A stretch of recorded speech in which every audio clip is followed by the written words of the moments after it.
پھر بچوں کی اصلاح کے لیے بچوں کو مارتے پیٹتے. جیسے پہلے زمانے میں کیا ہوتا تھا، ماں باپ کیا کہتے کہ کھلاؤ سونے کا لقمہ اور دیکھو شیر کی آنکھ سے. اور پھر یہ کہا جاتا تھا کہ بچوں کی اصلاح کے لیے کبھی بھی ڈنڈا ہاتھ سے نہیں چھوڑو، خوب پٹائی کرو. قرآن پڑھاتے ہوئے، سبق پڑھاتے ہوئے، اسکول میں ہر جگہ پٹائی پٹائی پٹائی. اور اس سے وہ بچوں کو کہتے تھے ہم ادب سکھا رہے ہیں. اور بہت ہارش پنشمنٹس، سخت قسم کی سزائیں. یہ چیزیں بچوں کی تربیت نہیں کر سکتی، ان کو مائنس کر دیجیے. جب ہم صرف اس طریقے پر اصلاح کرنے کی کوشش کرتے ہیں تو بچے اصلاح کی بجائے اور زیادہ بگڑنے لگتے ہیں. تو نمبر 1 ریزن بچوں کے بگاڑ کی ہے ہارش اور سختی اور تشدد کے ساتھ تربیت کرنا.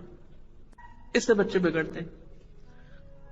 جب آپ بچوں کو سزا دیتے ہیں اور پنش کرتے ہیں اور ان کے ساتھ بے رخی برتتے ہیں اور تو آپ ایک میسج دے رہے ہوتے ہیں بچے کو کہ آپ ان سے محبت نہیں کرتے.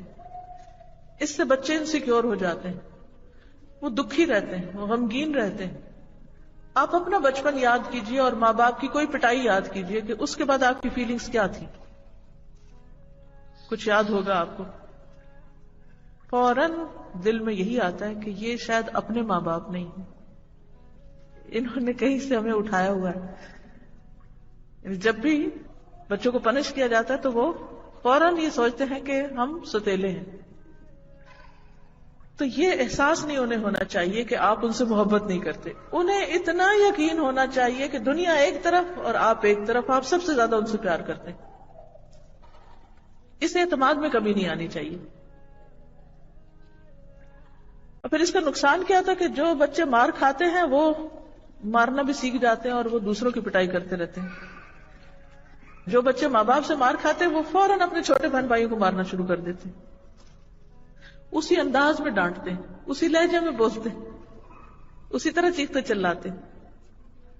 اس لیے اپنے ہی ایکشنز کے بارے میں ہمیں واچ فل ہونا ہوگا، کیونکہ جن بچوں کو مار پڑتی ہے ان کے اندر ایک غصہ اور ایک انتقامی جذبات پیدا ہوتے ہیں.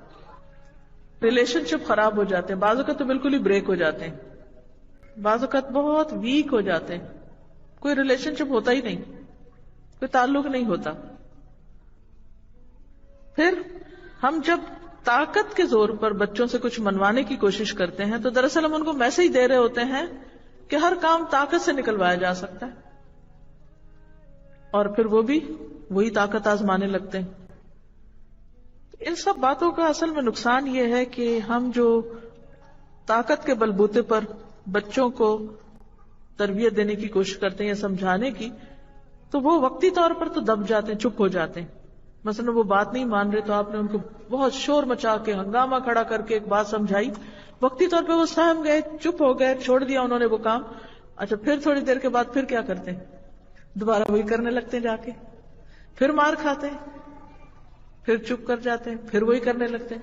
پھر آپ کیا کہتے ہیں؟ یہ تو مار کھا کھا کے ڈھیٹ ہو گئے ہیں، ان کو تو اثر نہیں. بات یہ ہے کہ انہیں سمجھ ہی نہیں آئی کہ وہ کیوں مار پڑ رہی ہے ان کو، کیونکہ ہم نے کوئی چیز دیکھی، ہمیں وہ پسند نہیں اور ہم کو غصہ آ گیا. ہم نے بچے کو ایکسپلین نہیں کیا کہ ہمیں غصہ کیوں آیا اس وقت، فوراً ریئیکشن ظاہر کر دیا، چیخنا چلانا شروع کر دیا، چیز توڑ پھوڑ شروع کر دی. وہ بچہ پریشان ہے کہ پتہ نہیں ہوا کیا ہے، اسے سمجھ ہی نہیں آئی. اور پھر نتیجہ کیا ہوگا؟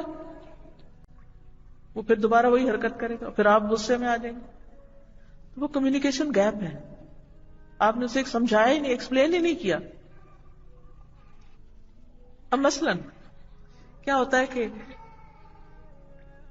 آپ کو رات کا کھانا کھانا ہے یا کچن سمیٹنا ہے اور بچوں کو آپ بلا رہے ہیں کھانا کھا لو، کھانا کھا لو، نہیں کھا رہا. اب آپ کو غصہ آ جاتا ہے، آپ کہتے ہیں کہ تم وقت پہ کھانا نہیں کھاتے، تم ایسا نہیں کرتے، ویسا نہیں کرتے، جو اگلی پچھلی ساری کسر نکال دیتے ہیں، پورے دن کے جو تھکے ہوتے ہیں وہ سب نکال دیتے ہیں. لیکن اگر اس کے بجائے آپ صرف اتنا کہہ دیں کہ دیکھو تمہارے لیٹ کھانا کھانے کی وجہ سے میرے اتنے گھنٹے ضائع ہو جاتے ہیں، یا مجھے اتنی دیر کچن میں رہنا پڑتا ہے، یا میں فلاں کام مکمل نہیں کر پاتی، تو آپ دیکھیں اس کا اثر بالکل ایک اور طرح ہوگا بچے کے اوپر. اچھا میری وجہ سے میری ماں کو تکلیف ہو رہی ہے، پھر اس کا ری ایکشن اور طرح ہوگا. لیکن اگر آپ نے اس کو بتایا نہیں کہ آپ کو کیا تکلیف ہو رہی ہے اور آپ صرف چلا رہے ہیں، تو اس سے اصلاح نہیں ہوگی. حضرت انس کہتے ہیں کہ میں نے اللہ کے رسول صلی اللہ علیہ وسلم سے بڑھ کر کسی کو بچوں پر شفقت کرتے ہوئے نہیں دیکھا. محبت کے بعد دوسری چیز میں نے کیا بتائی تھی؟ کیا کرنا؟